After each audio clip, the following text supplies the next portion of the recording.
Welcome to this explainer. Okay, I am absolutely hyped to get into this one today because we are diving headfirst into an incredibly epic narrative arc. We're breaking down the high-octane story of the Shadow System. And this isn't just your standard action story. It's a completely fascinating look at how an absolute, powerless underdog transforms into humanity's greatest and honestly most feared hope. Let's get right into it. So, picture this. Imagine a society, specifically Neo-Tokyo City, where magical abilities literally define absolutely everything about your life. The golden rule of this world is simple. At age 16, every single human awakens a special power. But what happens to the one anomaly? Enter our protagonist, Ren Akashi. At 16, his awakening age, the power crystal simply explodes with dark energy, and it leaves him with nothing but a fleeting black mark on his hand and absolutely zero abilities. I mean, he is the ultimate outlier in a world entirely built around supernatural strength. And the gap between Ren and his peers, it is massive. On one hand, you've got the typical students at the Ruined City Academy wielding these spectacular elemental powers. We're talking fire, lightning, ice, the whole shebang. They're the standard. They're the future hunters. On the other hand, you have Ren. He's Finn, he has zero powers, and because of this, he sits at the absolute bottom of the social hierarchy. He isn't just ignored, he's actively, brutally bullied and ostracized just for being different. This extreme isolation really makes us root for him right from the get-go. Fast forward to a dark, rainy night. Ren is walking home alone when he's cornered in an alleyway by those same bullies. They beat him down without mercy and literally throw him into the garbage. Coughing up blood, completely broken, Ren utters this crucial, desperate sentence: "I'm tired of being weak." It's a deeply somber, devastating moment. But exactly in this moment of total despair, a mysterious, deep system voice echoes in his mind, asking him if he wishes to gain power. Which brings us to Section 1. The Shadow Awakening, Answering the Call.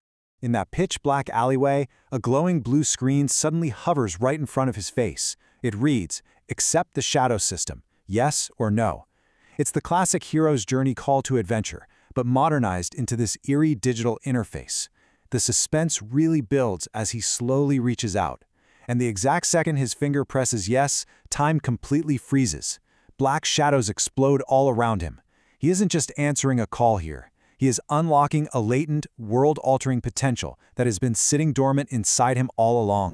Now, the Shadow System itself operates on these incredibly clear, almost video game-like mechanics. It's basically a three-step process. Step 1, defeat an enemy. Step 2, initiate a shadow copy. Step 3, gain their abilities. See, Ren doesn't grow stronger through years of traditional academy training. His growth is entirely parasitic and survival-based. He literally has to put his life on the line, defeat monstrous enemies, and absorb their powers just to survive. It is a brutal, fast-tracked path to power. And his first test happens immediately. A giant monster bursts from a dark portal right there in the alley. It's a terrifying life-or-death encounter. But when the monster attacks, the system's defense mechanism automatically kicks in, granting Ren his first power, Shadow Step. This lets him dodge at super speed. Grabbing a broken metal pipe, and despite taking a really severe slash to his shoulder, Ren manages to stab the monster right in the eye, taking it down. Instantly, the system executes a shadow copy, extracting beast strength from the giant creature. Literally overnight, he goes from completely powerless to possessing overwhelming physical force and blinding speed. So, let's fast forward 1 week to the Hunter Association rank exam. This is the incredible payoff we've been waiting for. Ren enters a dungeon gate for a survival test with the exact same classmates who called him a loser. Suddenly, a massive, terrifying ogre appears and corners a girl named Era and the rest of the students. Everyone freezes in total panic. But Ren, he steps right in front of the beast. Boom! He blocks the massive ogre's club with just one hand. Using his newly combined beast strength and shadow step, he completely decimates the monsters in a flash, leaving his elite examiners watching through the cameras in absolute, jaw-dropping shock. Things are looking up, right? Well, that drops us right into Section 2, Secrets and Betrayal, Plunging into the Abyss. The pacing of this narrative goes from 0 to 100 in seconds. He has his alleyway awakening, followed almost immediately by his massive dungeon exam victory. He's standing on a rooftop at sunset, sharing a quiet moment with Ira, the girl he just saved, when suddenly, Out of nowhere, an explosion rips through the buildings. Elite hunter Kurogane lands and instantly places Ren under arrest. And this directly catapults the story into a global demonic invasion. I mean, there is zero time to breathe.